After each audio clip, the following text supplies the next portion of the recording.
Now, you've got to be quick to notice this subtle bit of body language, but why this lip compression by Carole when she's saying she didn't threaten her husband? I never threatened him.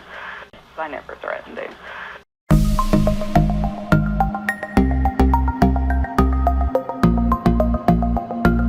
I never threatened him. And why these two repetitions of early? He was leaving early in the morning for Miami. He was going early, he said. As well as a combination of some micro expressions and micro behaviours that we go into later on in this video, could be all that we need to pull the rug from under the feet of Carole Baskins. So welcome back to Believer in Bruce, the body language guy. Anything to do with performance psychology, mental health or well-being. Head in the heart, if you're interested in this, subscribe to this channel now. Give me a thumbs up, but also leave your comments below. So we're talking about Tiger King, the Netflix sensation.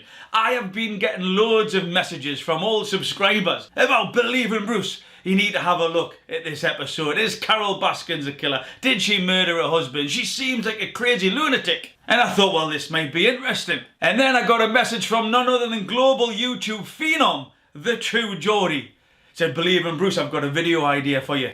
You might want to take a look at Tiger King. Thank you very much, Brian. So Tiger King, it's caused an absolute sensation. News and all the internet's going crazy for it. Twitter, Instagram, brilliant. So this could be an absolute barnstormer of a body language. And just to set the context here, you've effectively got some people who run tiger parks. You've got another person who's trying to shut them down. But you've got a murky story that the Netflix team who produced the documentary brings together beautifully to create suspense, drama, intrigue. Did she or didn't she? And this is what this body language video is going to concentrate on, because you've got Carole Baskin. Carole met a guy, Don Jack Lewis. He was married at the time. He's got a bit of a checkered, colourful history with women and not being faithful. They then created their own tiger camp or tiger park, whatever you want to call it. But then suddenly, mysteriously, just one day, he disappeared. He disappeared, never to be seen again. Now there's only limited data to go on there, and some of the stuff happens in an instant, the micro expressions. But Believer in Bruce is here to jump on those and to bring to your attention. Have you noticed what she's doing? Have you noticed how she's saying it? Have you noticed what she's not saying? But also, let's set an emotional platform here. A balanced platform, because what I'll also be talking about is heuristic bias, conscious bias, subconscious bias. Everything that we do beautifully as humans when we create narratives in our head. And some of you may have went to watch this program already being influenced by the people around you or what you read on the internet. She's guilty. She's guilty before you even watch the episode. But in my experience, remember, I've been involved in accident investigations where people have gone on, so they've got some information, they've approached the situation almost subconsciously, unconsciously, unaware that they are already blaming that individual. And that's never the best place to come from. It's never the best place to position yourself from an area of what data have we got? Is it specific? Is it objective? Because often the subjective information that we got can create stories in our head, and we have that person guilty before we even start. So where I come from, Believer in Bruce, is the data. What data have we got? And I approach it, and I would invite you to do the same, from maybe 180 degrees of where you're coming from right now. Yes, she's a quirky character. Yes, she's a bit uncommon. Yes, she exhibits certain traits and behavioural displays that you could question. But come with me and come from the angle of, I think she's innocent. And I'll tell you why. Because if we position our heads in the angle of she's innocent, I position myself cerebrally as, okay, I'm her lawyer. Yeah? Because all the rest is circumstantial evidence. What this person says, what the mother says, what the daughter says, what the gardener says, what the PA says, everything circumstantial. Just because somebody says it, it doesn't make it true. But the storytellers have weaved it together to create this bias that we then proceed to not check. And a lot of us are coming up with the same conclusion of that she could possibly be guilty. But let's come from the other way. I am her lawyer. I am protecting her. I'm just going to zone in on what Carole is saying, on what Carole's emotional baseline is. And again, there's like old video footage, there's not much is my point here, but there is enough. There is definitely enough to bring to your attention something that I think you'll find very fascinating. Some tools and techniques and observations that could actually rock your world. But the question I'll be asking myself as her lawyer, as protecting her, is what is she doing? What is she saying that I wouldn't want the prosecutors to see, that I wouldn't want the prosecutors to hear. So the emotional baseline, we're going to look at where Carole's emotional baseline is. Remember, she's been given interviews over the years, so we've got an emotional baseline. Although the data's small, we've definitely got that emotional baseline. What does she do more of? What does she do less of? What is uncommon for an average human being to do? I would start digging that a little bit deeper there. So remember, heuristic bias, it's limited data, we form a story. Subconscious or conscious bias is that we actually want that person, in this case, to be guilty. What we'll do is a thing called magnification. We will pull on everything that doesn't seem quite right to then form a story that says she is guilty, because that's what we wanted her to be. So we'll start with the heuristic bias and subconscious bias, conscious bias, because I'll play these 3 videos here and you can see what the storytellers are trying to do. Listen for the words that evoke certain feelings. She was very dangerous. Away from her. He was afraid of her. That I saw done. He told me that he was done, that he was divorcing her, that she was one of the worst people he'd ever met in his life, and she was very dangerous. Yeah, so it's not great, is it? Dangerous, she's dangerous. And then also you've got the DIY man, whoever he is. He's like, you know, Don was a good guy, but you had to know him, he was a bit quirky, he would hide all his money. So you've got this narrative here about a guy who hides money, he hides gold bars, he goes about in jeans and t-shirts. So why would he go to Costa Rica and just leave everything when he was so particular about his money? Why would he not take a single penny? I worked for Don Lewis for 10, 15 years, but knew him much longer than that. And you'd have to know Don to know his properties. He liked to hide his stuff, like he would hide money, bury money, you know, hide gold bars, bury the gold bars. So again, that little bit of narrative plays and joins in with the narrative that you've got from the ex-wife and the daughter. And then look, I'm not going to go into great detail about Joe Exotic. Sufficient to say you can actually make a whole video on this guy, and I think I will, because he is an interesting character, and more so, I just love the songs that he comes up with and the costumes that he dresses in.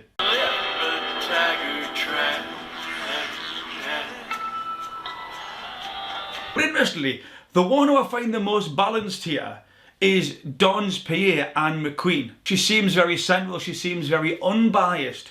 She admits, yeah, you know, I liked Carole, and also Don was not an easy man to get on with. I really did like Carole, but Don was not an easy man. So some of the stuff later on in that video, when she says, yeah, I think Carole's hiding more than she's letting on, or she did do this, but she didn't do that, or she's tripped herself up here, I'd be more inclined to listen from her, from Anne, just because she comes from a more balanced platform. Now, it's interesting from a body language perspective, but also from a psychological perspective, when you hear about the story, how these two met. I remember Don pulls around and he asked me if I would get in the car, and I told him no.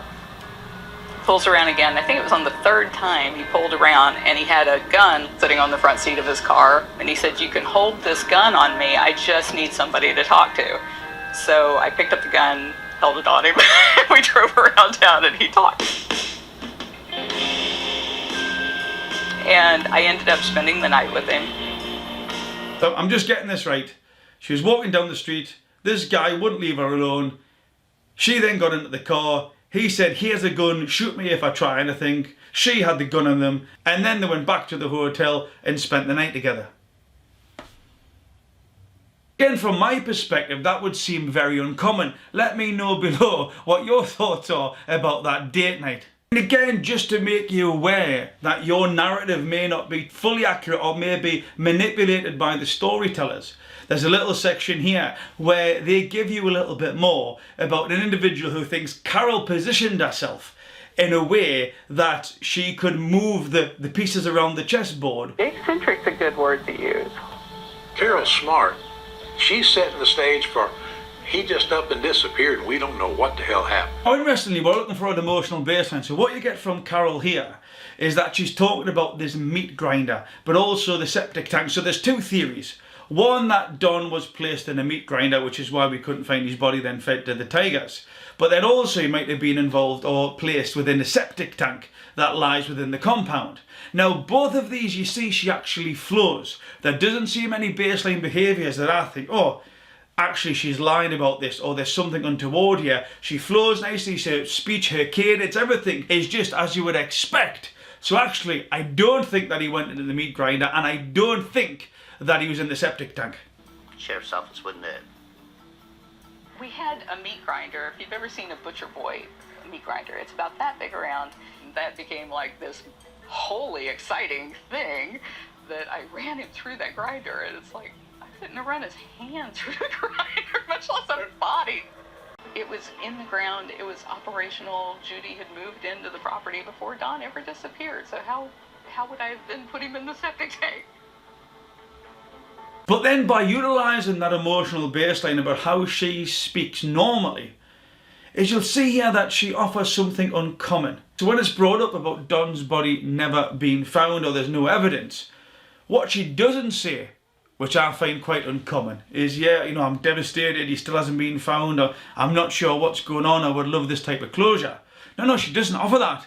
What she offers straight away, immediately, which is at the top of her thinking, is, hey, I can say, look, it wasn't me. Oh, you got me. His wife says the worst part is not knowing. No closure and no redemption for her. There's no way that I can finally say, see, I didn't do it. There's no way that I can finally say, see, I didn't do it.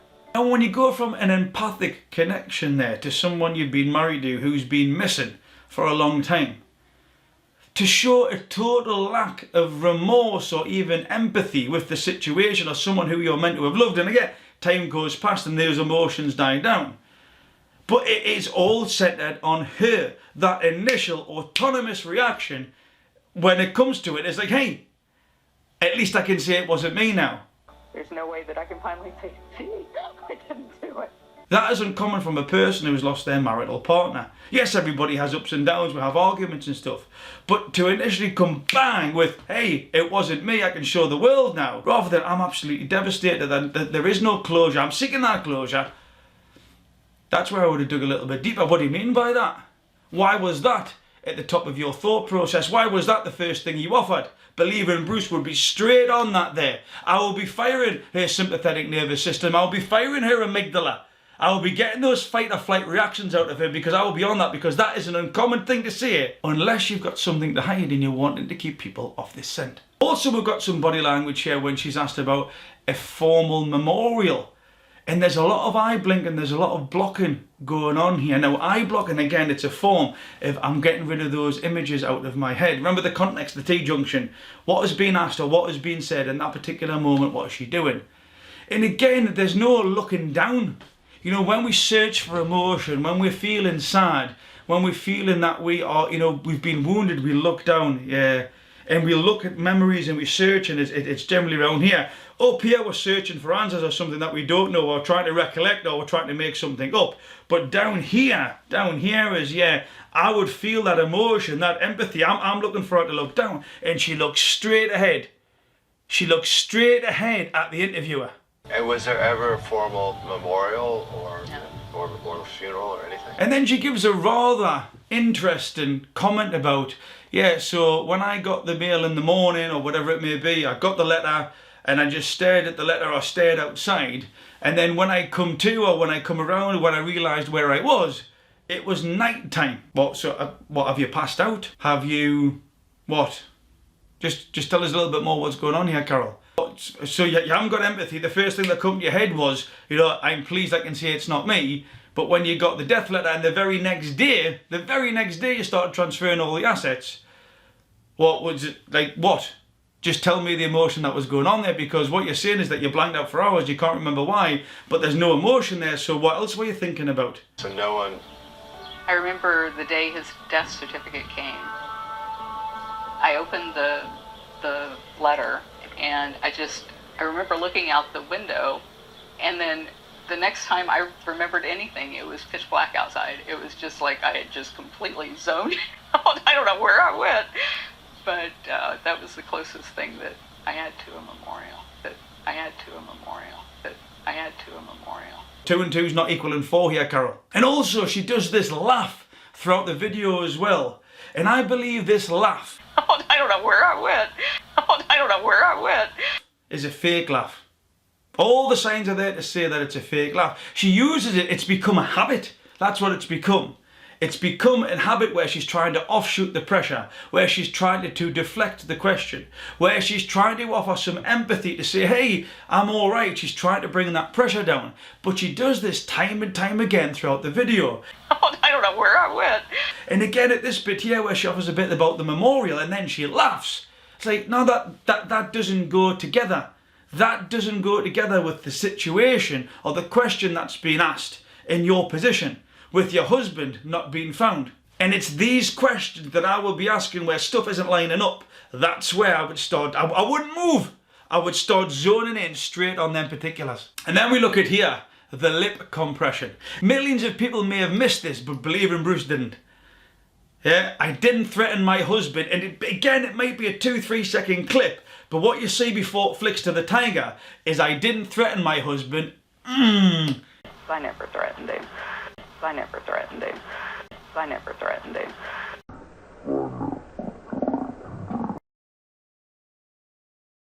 She is stopping herself saying something there. If I seen that lip compress, I wouldn't move an inch. What were you thinking there, Carole? Tell us a bit more. I wasn't thinking. No, you were thinking.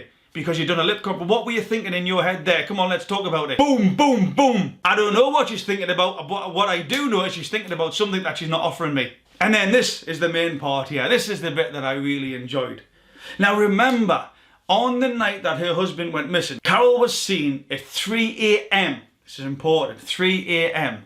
And then she was going for some milk produce for some of her tigers at 3 a.m. as you do. Again, that may be common for them, I don't know. And then she was picked up by her brother who was the sheriff or the deputy sheriff. There was 2 of them that took her back, etc. And then that morning, Don went missing. What you see here is 2 clips of an earlier video. Obviously, this has been taken years ago. And then they repeat the same questions. And what you've got the first time is what Carole says is, yeah, he said, get the truck ready. I'm going to Costa Rica and I'm going early, early, early. And you'll hear her say this here. His wife, Carol Lewis, says he was planning to transport cars to Costa Rica. He said to be sure and get the Costa Rica truck ready because he was leaving early in the morning for Miami. He was leaving early in the morning for Miami. Then she repeats this interview with the production team from the Netflix documentary. They've obviously asked her something along the same lines, and that's what you hear. Early, early, early. Here it is. The last thing he said to me was that he needed me to have Kenny get a truck ready because he was going early, he said, the next day to Costa Rica. He was going early, he said. He was going early, he said. First of all, what I want to do is look at speech patterns and cadence. Alright, never, because the data that I've only got is the episode here, the actual documentary of the episode Tiger Kings, where she's got an emotional baseline. And all of the information that she's give about her previous husband, the guy who's gone missing, potentially killed, stroke, murdered, she's never repeated anything more than once, a word. So, let me ask you, have you ever asked your partner what time they're getting up and they've said, I'm getting up early, early, early? He was going early. Or if they're away for a drink, they've asked them, you've asked them what time they're getting in and they say, oh, I'm going to be late. It's uncommon. It's uncommon. I've never heard anybody repeat the same thing 3 times. Yes, I'm going to be late. Oh, God, I'm going to be getting up very early.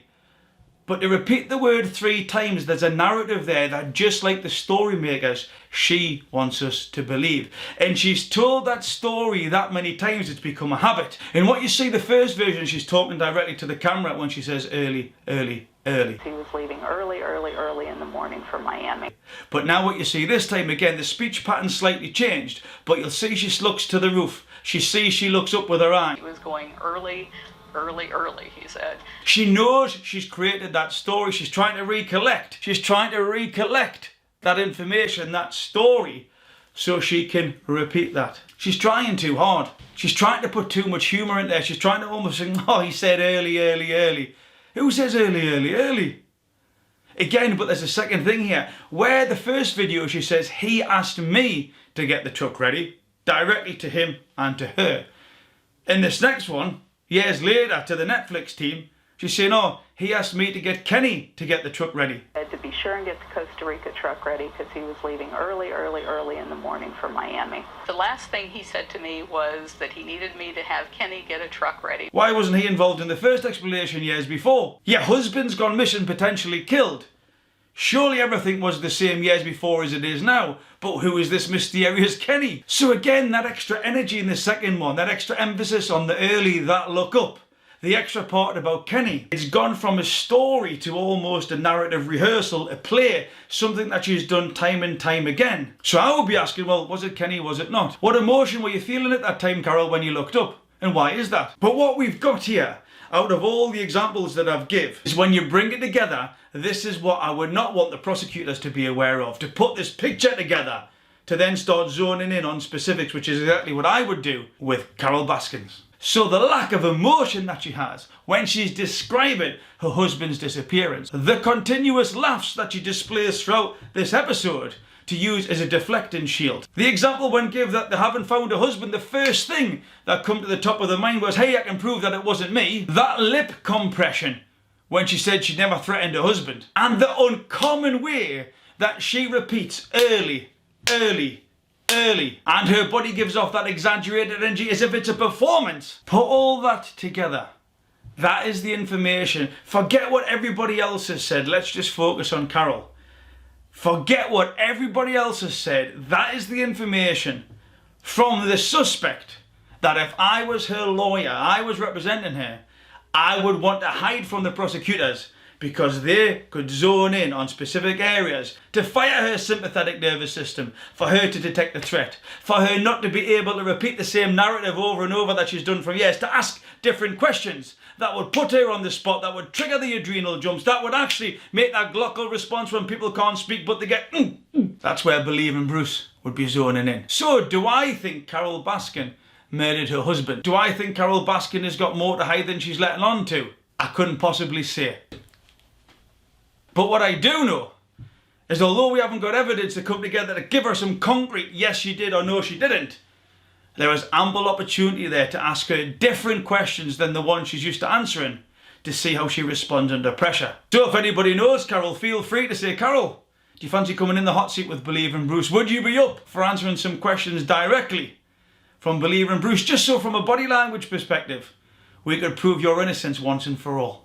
So again, not much body language to go off there because all the interviews were older, they were just snapshots, etc. But enough there to build on something else that we could go in and start digging that little bit deeper. So I hope you found that informative. Please leave your comments below. Remember to subscribe to the channel, give me a thumbs up, switch on your notifications if you're interested in more body language videos. But more important than any of this, Believing Bruce. Remember to be kind to yourselves and each other.